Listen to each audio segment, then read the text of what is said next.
നമ്മുടെയൊക്കെ ജീവിതത്തിൽ ഒരുപാട് കഷ്ടപ്പാടുകളൊക്കെ ഉണ്ടാവുമ്പോൾ നമ്മൾ ഓർക്കുന്നൊരു കാര്യമുണ്ട്. ഞാൻ ആർക്കും ഒരു ദ്രോഹവും ചെയ്തിട്ടില്ലല്ലോ, പിന്നെ എന്താണ് ഇങ്ങനെയൊക്കെ സംഭവിക്കുന്നതെന്ന്. എന്തായിരിക്കും അതിന് കാരണം?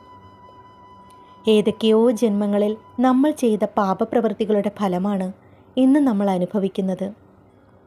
പ്രയാസങ്ങൾ വരുമ്പോഴൊക്കെ ഭഗവാനെ നന്നായി പ്രാർത്ഥിക്കുക. എല്ലാ ദുർവിധികളെയും തട്ടിമാറ്റാനുള്ള ഏക ആയുധമാണ് പ്രാർത്ഥന. നമ്മുടെ പ്രവൃത്തികൾ ശരിയായ ദിശയിലാണെങ്കിൽ ഭഗവാൻ നമ്മോടൊപ്പം ഉണ്ടാവുക തന്നെ ചെയ്യും. ജീവിതത്തിൽ മടുപ്പ് തോന്നി പ്രാർത്ഥന ഒരിക്കലും മുടക്കരുത്. ഇന്നല്ലെങ്കിൽ നാളെ പ്രാർത്ഥനയ്ക്കുള്ള പ്രതിഫലം ലഭിക്കുക തന്നെ ചെയ്യും. ഭഗവാനിലേക്ക് അടുക്കുംതോറും നമ്മുടെ വേദനകൾ പുഞ്ചിരികളായി മാറും തീർച്ച. സർവം കൃഷ്ണമയം. ഹരേ കൃഷ്ണ. ഗുരുവായൂരപ്പാ ശരണം.